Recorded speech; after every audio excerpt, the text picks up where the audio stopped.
Hello, this is DrSayus, and today I am reviewing Red Dead Redemption 2. Red Dead Redemption 2 has got a lot of critical acclaim. A lot of people say this is the best thing since sliced bread, and I do not agree with that. But as a game, is the game design probably the most ambitious, the most time put into it, the most diverse, realistic world that someone has created? In terms of what I've played, yes. But this is certainly not one of my favorite games. Let me explain why. The game almost focuses too much on realism. The first few hours of the game, you're mostly just seeing completely white. Everything's just covered in a blanket of snow. The main character, Arthur Morgan, who you control, you're pretty much just walking behind someone, listening to their conversation the whole time. This was a shock to me as someone who's never played Red Dead Redemption. I was assuming you could just ride anywhere you want, do whatever you want, but no, most of the time you're stuck on a set path and you're pretty much just holding in the A button, listening to some asshole going, "Oh, we need to go down to the fields there and make sure there's no one trying to steal anything," and you're just going very slow pace.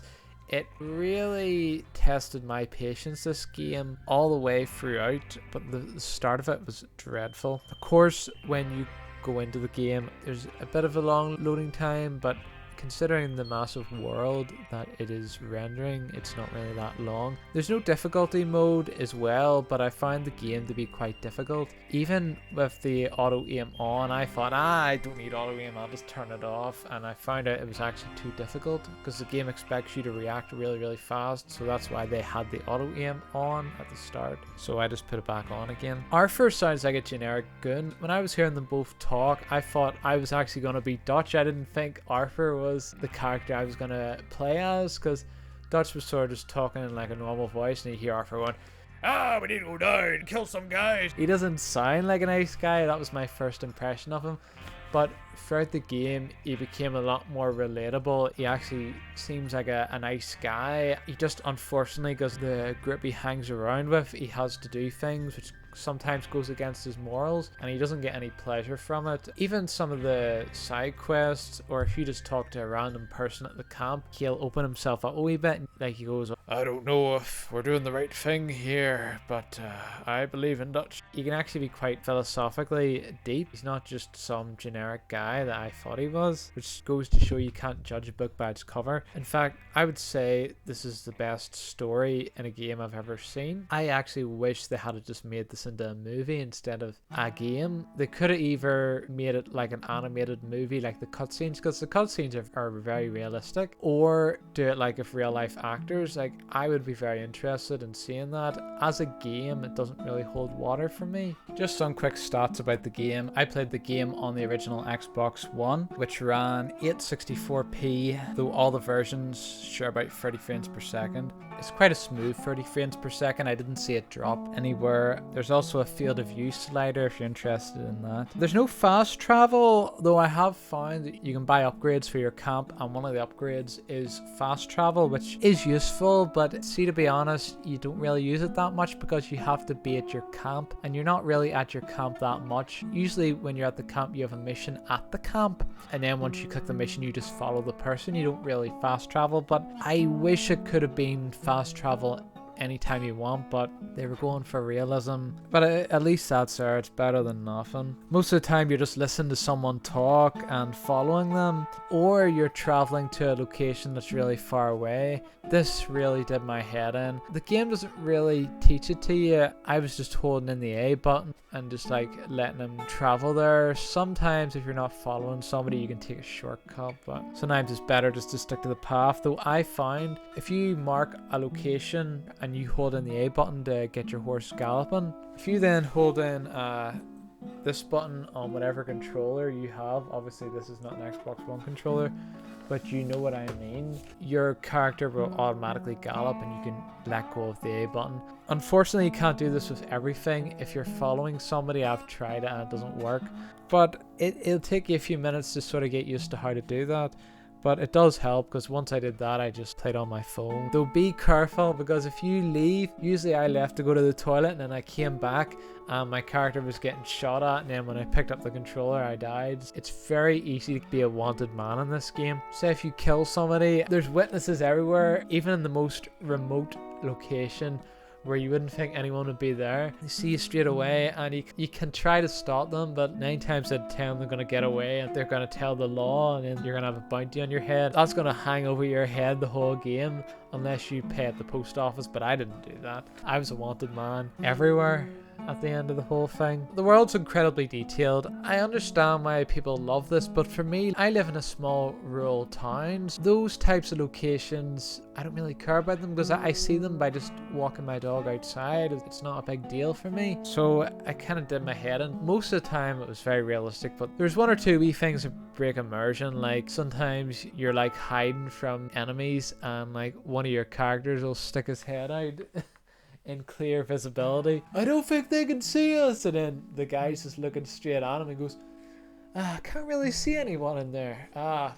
They must have ran somewhere else. It's just so dumb. Obviously you're not going to get it right 100% of the time. The combat is a wee bit clunky. Obviously they're trying to be realistic. These are old guns. It's not like Call of Duty where you're just like gunning everybody down. Sometimes it doesn't do things you want it to do. Like you go and aim to shoot at somebody and it auto aims to a location where someone is but not where they are. One that really annoyed me, I always tried to hide behind something like a rock and it would go to like the front of the rock, so then I'd be completely exposed or to another rock. That happened quite a lot. That was irritating. Though for the most part the combat was solid, as you would expect from Rockstar. I talked about how engaging the story is. Basically, if you look into them, all the characters at the camp, they all have their own personal development. They all have quite a lot to them. Like even characters you just meet randomly, they've just put so much work into it. With that said, the amount of time the game expects you to wait and just soak in the surroundings the whole game,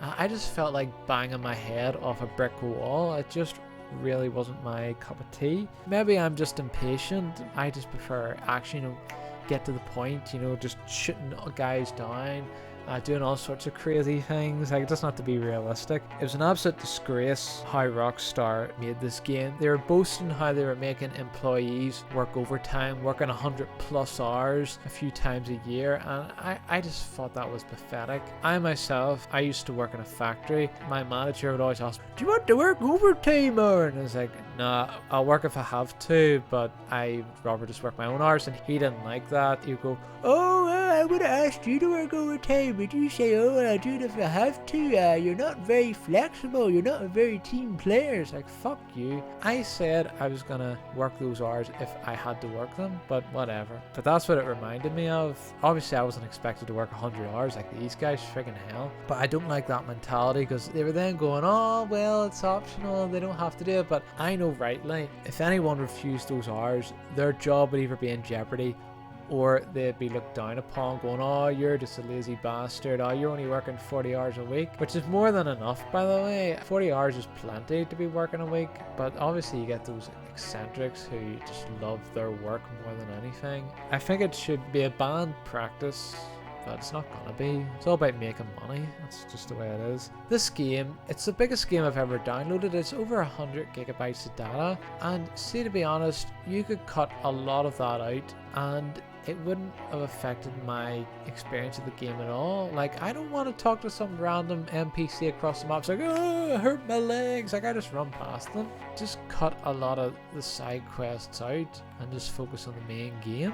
Like, it's already drawn out enough. Usually games are quite expensive, so they're giving the player value for money. I can't fault them for that, but I just didn't like the work practice. If I was to give this game a review based on my enjoyment, I would give it a C. If you play this game, you need a lot of time and a lot of patience. Emphasis on time, because there was one chapter of this game that I played and it wouldn't let me save for at least an hour, which really rubbed me the wrong way because I had things to do.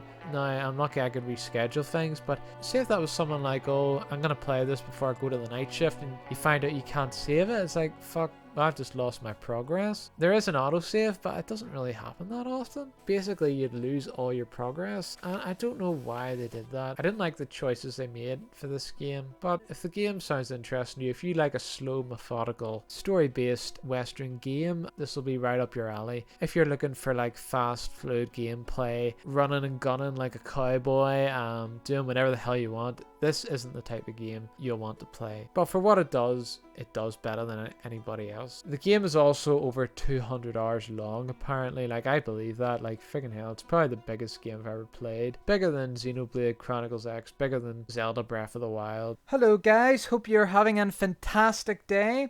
If you enjoyed the video, make sure to leave a like and to subscribe for more videos. Bye!